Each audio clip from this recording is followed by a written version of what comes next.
welcome to another episode of the Cardano Artist Corner.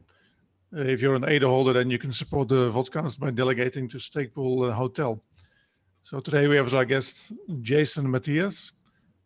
Jason is an award-winning photographer, currently based in Seattle. So Jason, welcome to the program. Thanks for having me.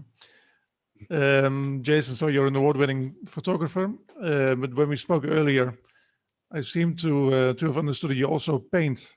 So did I understand that correctly or not?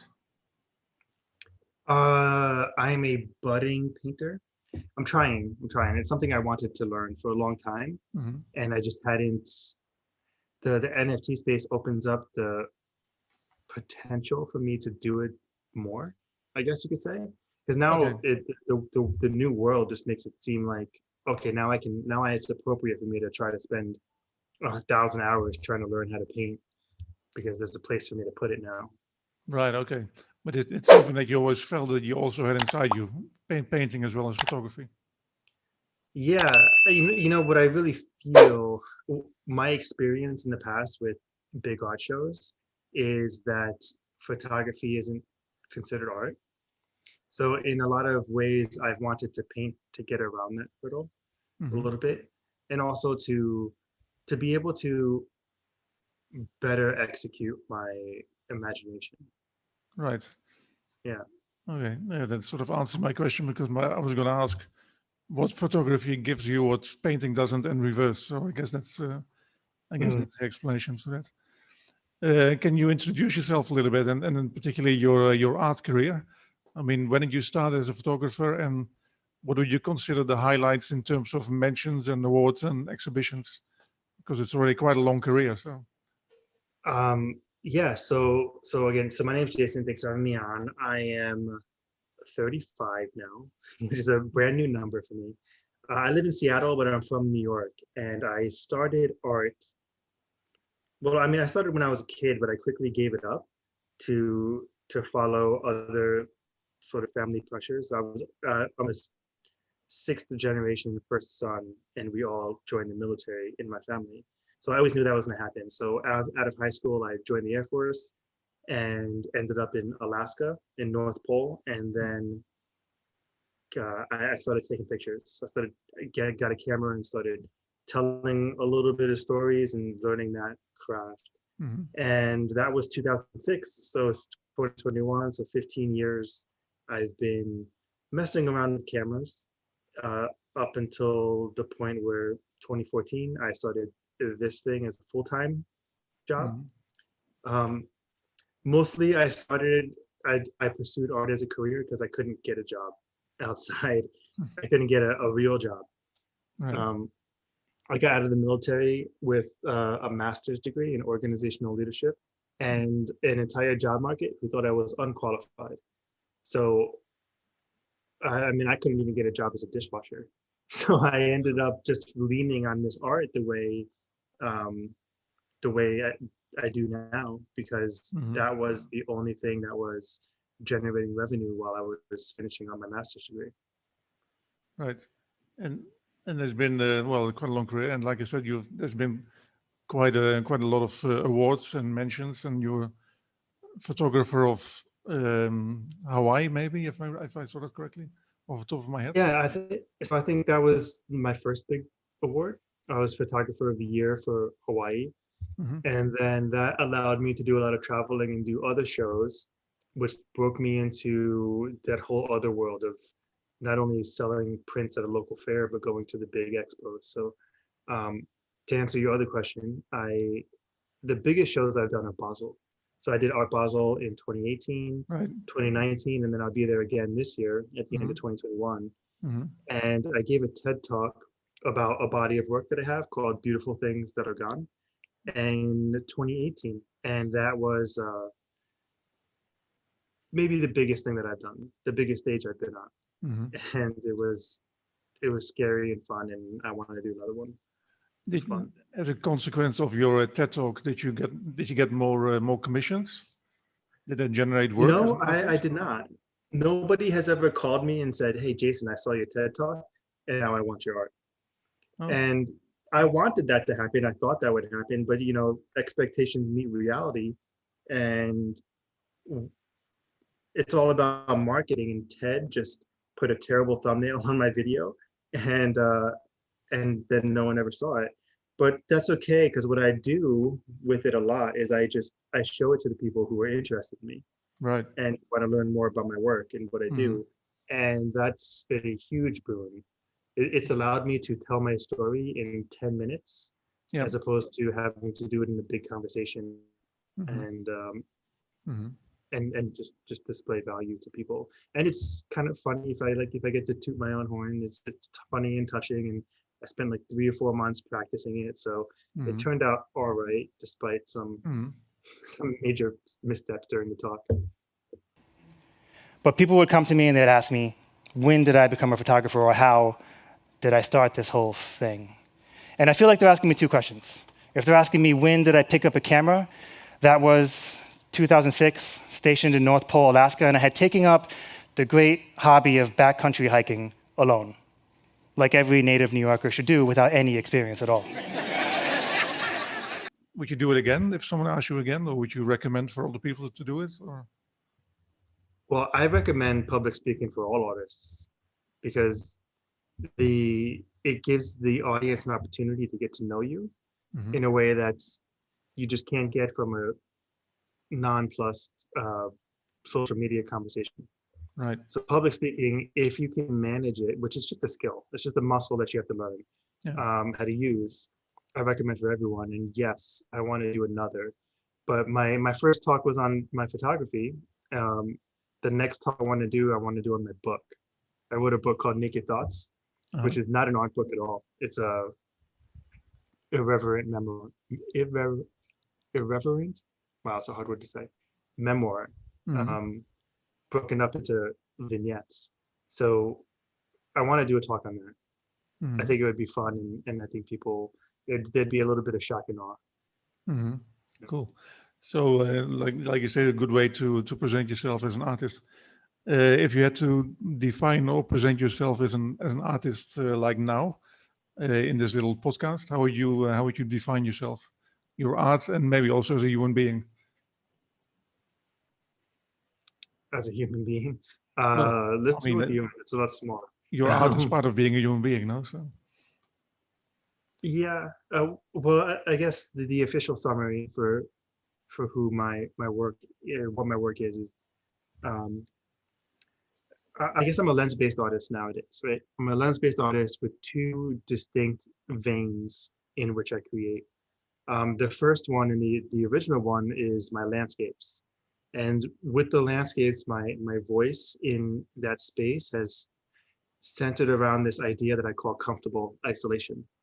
And the other vein is the Aria collection, which is a portrait scene, a series of portrait scenes based on duality, music, and then some story that comes from my life, and then puts that three-piece puzzle together. mhm. Yeah. So that's what I do. And then I also teach art. I don't teach art, I teach the business of art. Because like I said, my master's is in organizational leadership, which is like an MBA plus a psychology degree. So I took the business learning, which helped me become a successful full-time artist, and put that into a course that I teach other artists to help them get started. Mhm. So in the end, actually, your degree did come in handy because you were able to fit it into your path. So, I don't know, like the one thing that I learned in my master's degree that I use all the time is how to do research. right. That's it. And I remember in my first year, I had a teacher. I was in Hawaii. I went to school in Hawaii. I got my master's in Hawaii. One of the teachers sat down and was like, "Look, master's degree, whatever, you get to put it on your title. But to be honest, the only thing that I learned, he just told it just like that. The only thing that I take with me every day is how to do research, Mhm. and that's probably what helps me the most." Mhm. Well, I mean, it's probably the basis. I had to do a lot of research for even to prepare for this interview. So I guess it's the mother of all all projects, you know. Mhm. Um, So like you said, you have different collections. I would like you to describe 4 of your pieces, if possible, from different collections. The first one would be Left Alone. Left Alone. Mm-hmm. Okay, this is one of my favorite aria. It's the second photo in my aria collection, and is named from or named for a piece of jazz music called Left Alone by Archie Shepp. And it's a 7-minute saxophone solo accompanied by a pianist that I have loved for more than 2 decades. Holy cow, I'm getting old. Discovered that when I was like 15 in high school, because I was in the jazz band, playing the saxophone also. Right. You play music, you're a musician as well, though. Oh yeah. I used to have a saxophone that would always sit on a stand somewhere in my office. It was given to me when I was a kid, and I ended up just giving it to another kid when I got older. And I have a guitar that I need to learn how to play that just is more of a decoration. So yeah, music is really important, and that's why music is important to me as it is a elicitor of thoughts and emotions that I don't normally address in regular thought. So adding music to all of the aria has been a theme or a motive that goes through the whole collection that I want to hold on to. So each aria has a duality. So in this one, in Left Alone, it is a difference. The duality is conflagration and nihilism, where conflagration is something bursting the flames, right? So Left Alone, the idea behind it is that a single flame, if left alone, could become a great forest fire, or could go out. And that's kind of the idea that I was wrestling with in my own head, as well as the model that I was shooting. Some of the inspiration came from that. So when I put that piece together, I used the contrast in white and red, and then I tried to put her in a position with the white and the red textiles that if you kind of blur your eyes a little bit, it's actually the Japanese character for fire. Ah, cool. So the position is the Japanese character for fire. The story is about a flame that could go out or could become a giant forest fire. And then the music is Left Alone. And that's how that whole thing kind of came together. Yeah. Next one on the list is Island of Sky. So Island of Sky is see, here's the thing with photography. Whenever you describe a landscape photograph, you always start with describing where you took it. Because this is from a landscape collection, right? Yeah, and that's the reason I kind of want to go into painting a little more, is because it's location agnostic. You can create a piece of art and it's just a piece of art. But in this case, so I photographed Island of Sky in Lake Tahoe. And the scene called to me because the comfortable isolation collection or idea that I shoot around visually is all about, it's all about a singular subject in a big space, so that everything it's like isolated but somehow feels comfortable. And maybe people tell me that work feels a little eerie, but you mean like comfortable in their own right, or in a way? Yeah, so the idea of comfortable isolation is that in order to grow as people, we need to have a space in which we can internalize our thoughts and have discussions with our demons, right? And nowadays, people don't have those interior discussions. I'm missing the word that I'm looking for, but people don't have those discussions with themselves because they're really difficult, right? Every time you confront your beliefs or your demons or whatever it is inside of you that is being challenged, that's a hard moment in which you have to decide whether your beliefs are something you're going to continue to hold. And if they're not, then you have to break them. And those are the moments in which we mature. So there's a lot of people in my generation and older who say that my generation and younger are immature for longer. And it's because when those conversations come up, we have the opportunity to just escape them. So every time someone has to address their demons or their beliefs, they can pick up their phone and talk to their friend, watch YouTube videos for hours. Okay. They just don't have them anymore. So the comfortable isolation idea is me creating the spaces in which you could have that 60-second meditation or that 2-hour meditation where you're just in a place in your head where you can have those conversations. Conversation with yourself. Yeah. Right. So Island of Sky is another one of those visualizations. And so Island of Sky is a photograph of bonsai rock, and I removed everything around it so it was a very, center focused piece. And I'm a big fan of pinks and purples when I can use them appropriately, and moonset. Like I have a fascination with the moon, and with the moon as a character. The moon is a character in some of the books that I'm working on, which is a whole different topic. But moonsets, I've always thought are beautiful because you get on a half moon and larger waxing, that you get a beautiful sunset with colors, but you can also see the stars. Right. So there's a few of my photographs that are of moonset, and the reason the sky is pink and there's stars in the Island of Sky photograph is because it's a half moon setting at like 3 or 4 in the morning. Oh, amazing. Thank you for that one. Let's move on to number 3 on the list. Phoenix from the Lonely Boats collection. Why Phoenix?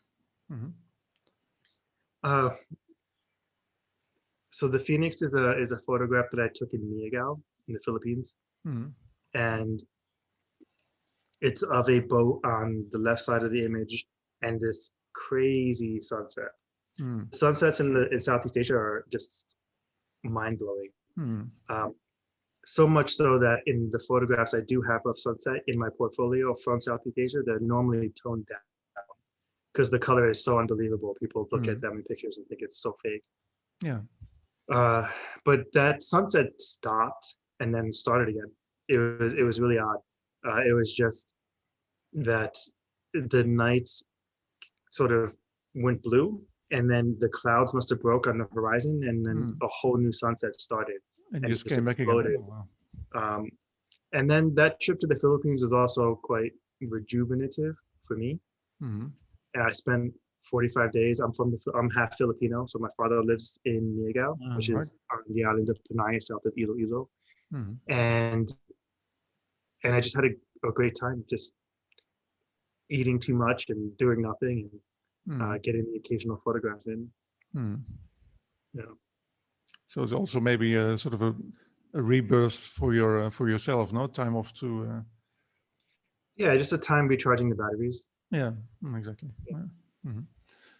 Cool. We get to the last one on my short list, which is called Her from Dreamscapes. I was just wondering, does that refer to any particular she in your life, or why is it? No, well, actually, so I have the landscape comfortable isolation, right? And then I have the Aria collection. And a third body of work that is occurring on its own inside of my landscape photography is these personifications of nature. So if you take a look at Her from a distance, the piece Her, there's a woman in the wave. It's like water is flowing over the shape of a body. And there's a few photographs in my collection where it looks like nature shows up in some personified manner. So in that one, it's a woman in a wave. And that red is actually water lit by the Ferris wheel in Seattle, which had all red lights at the moment. Right. And the shape of the body, it just came from the long exposures underneath the water. And then I have other photographs like Guardian, which is a photograph from Hawaii that has 14 faces in this stone. And then there's a piece called Kelikonakeha, which means rising dragon, or dragon in the sky. So if you look at that piece at print size, there's a giant dragon. All the clouds are going toward you in this expansive, incredible sunset. But then back here, there's a dragon that's going straight up. Right. What is the name of that piece again? Kelikonakeha. Okay, it's on the Um, website. What's that? Can we find it on the website? Yeah, for sure. It's in the landscape, in the seascape section. Seascape. So the Kelikonikeia, and then there's Dance, which is a piece from the Mhm. Beautiful Things That Are Gone collection, Yes. where it looks like the trees are sort of dancing. Mhm. And in the whole, there's a few others in there too. Mhm. And yeah, so her is actually one of my favorite pieces because of the way that body showed up in the water, Yeah. and the water's red, and it's just like this beautiful red color that you wouldn't think of as water. Mhm. And it's very abstract. Mhm. It's maybe something like from Greek mythology, like the gods that manifest themselves in nature or something.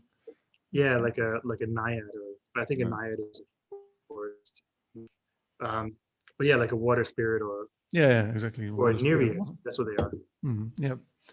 Yeah. Listen, we met on Cardano Twitter, and you expressed this sort of the reason why we're having this talk is that you expressed an interest in NFTs, right? So Yes. what is the big deal then about NFTs from your point of view as an artist, and what is it attracted you to blockchain and Cardano in particular? But I mean, mostly, tell me how NFTs can change your artist's life. Well, I don't think NFTs are changing my life except for adding more and more work for me to do. Sure. What I see NFTs are, what I see blockchain for artists is a expansion of marketplaces where we can share our work. Mm-hmm. And more than that, it's also an opportunity to start creating a different type of work. Right. So like we talked about painting, and then I mentioned a little bit about me writing some books. Mm-hmm. And what I think I can do in blockchain, aside from share it's the work I've already done, and the work that I will continue to do in, with the skill sets I've created so far, Mm-hmm. is to be able to start creating something new that still tells the story that I want to tell. Mm-hmm. So one of the books that I have that I want to come out at the end of the year, I just really need to sit down and work on it, is called Dream Daggers and Imaginary Friends. Mm-hmm. And excuse me. And the book is a collection of short stories made out of my dreams. And what I think I can do on blockchain is take those stories and paint them. Right. So I'll transition from painting in Photoshop and painting physically to painting with an Oculus, with a VR headset, and create these big, gigantic painting scapes that you can walk through and see a scene from the dreams that I've written, the short stories. Mm-hmm. And I think that'll be really great. And of course, I'm sharing some of my work. My Aria collection that we mentioned is all on OpenSea already, all 9 of them. Mm-hmm. And my landscapes are getting put onto the blockchain. Mm-hmm. With some regular pacing, and yeah, it's just another. It's a parallel world. There's real life and there's the metaverse, and they're both happening, and I'm going to be in both of them. Mm-hmm.